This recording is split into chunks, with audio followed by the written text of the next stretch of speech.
What I will be talking about today is employee attrition.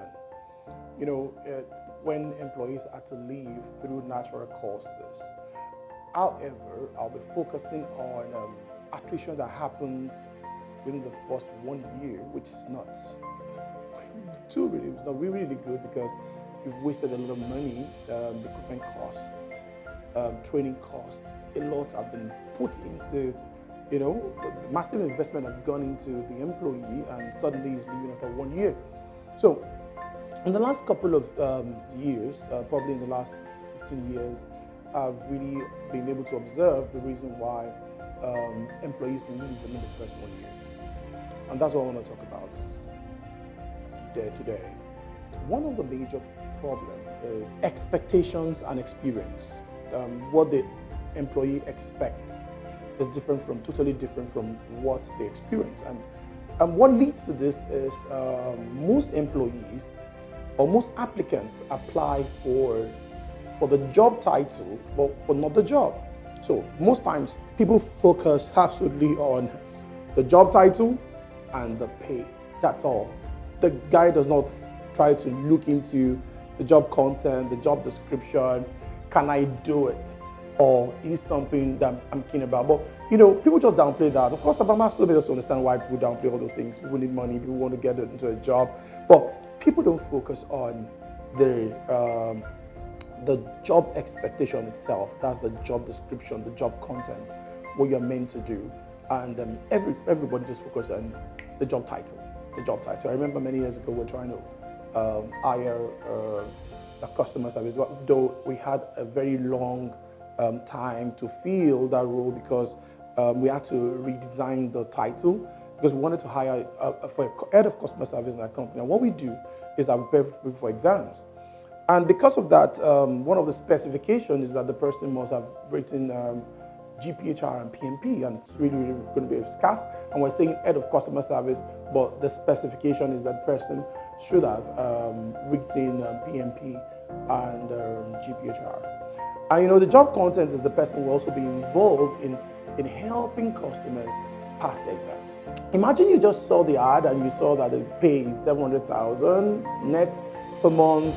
Then you're looking at the job title, customer service, and wow, I just saw a customer service job. But you're not paying attention to the specification. And so many times, we also realize in Nigeria, people do man-to-man, and somebody that shouldn't get into the job, shouldn't get the job, that does not have the specification, cannot even do the job, gets into the job. So definitely, this can be a major cause of employee attrition, especially if you work with an organization whereby they're not entitlement oriented, they are performance driven. And it's not about your title, they're not rewarding you based on your person, they're rewarding you based on what you're delivering. And that also can be a major challenge. So the expectation is like, wow, I want to be chilling out, I'll be doing this, I will not, your experience will be totally different. Or let's say, for example, I have a company I was consulting for a while ago also that I realized that while they wanted to put the head of HR role was vacant, and in that company they don't have COO. They assume that the head of HR is a COO. So when we brought the advert out, everybody wanted to apply. Wow, head of HR, head of HR, head of HR, and we were concerned about the pay, was concerned about the title and the pay. But the content is that they needed HR person that can stand in the place of the CEO, that can run the whole function at the same time. They can manage finance, they can manage operations, they can manage core HR. So they needed an HR head. So in that company, the role of HR, the title is HR head, but the function is COO. So most times you end up seeing people go through post-employment stress early because they didn't pay attention to this. The number two reason why I feel there's high employee attrition or high level of disengagement, even when some people suffer presenteeism, they're not going to leave, but they're not going to fulfill, they're not happy. So one of the reasons again is the culture of the company.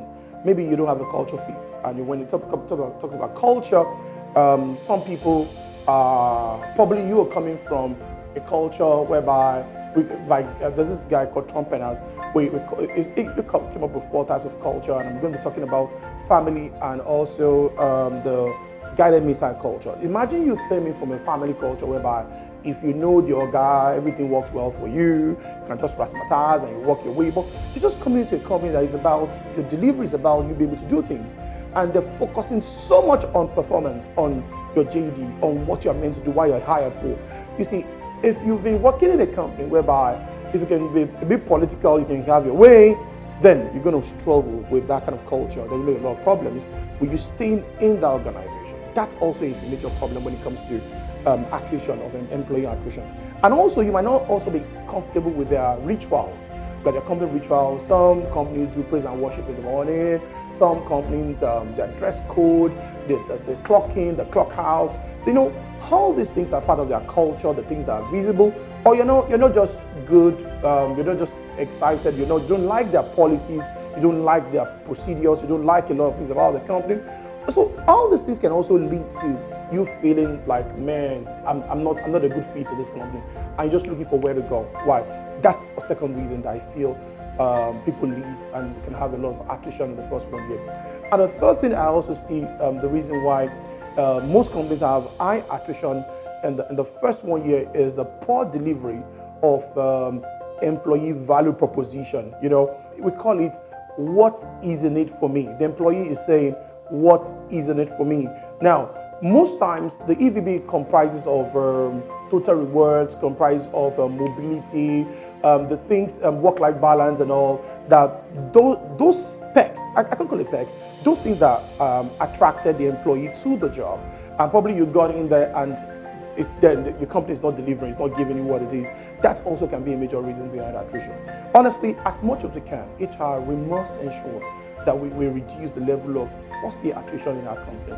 And we can actually correct that through recruitment to make sure that when we're designing our job, and even the recruitment, you can make sure you do comprehensive RJP, realistic job review, telling the employee clear terms, not only about the money, but about, we always say, no free lunch in Freetown. Okay, if you have to do this, you have to get this is what you have to do. And that can also help a bit of self-selection, talking to your employees and applicants before coming in about their expectations, about the company culture, about all those things before coming in. So there's no shock, there's no surprise, there's nothing that will just make them feel, man, this is a one-chance company, and you've explained that in recruitment. And also trying to make sure you hire for culture fit is also very, very important, because I tell you, that can actually help you reduce your first-year attrition. And also making sure management keep to their words, whatever you promise your employees you want to do. And that's what I see, that if companies can begin to put this in place, and HR can begin to put this in place, we can reduce employee attrition in the first 1 year, which is not too good at all. So that's my view about how to reduce employee attrition in the first 1 year. Thank you. Ajibola Bamidele, empowering people and organizations.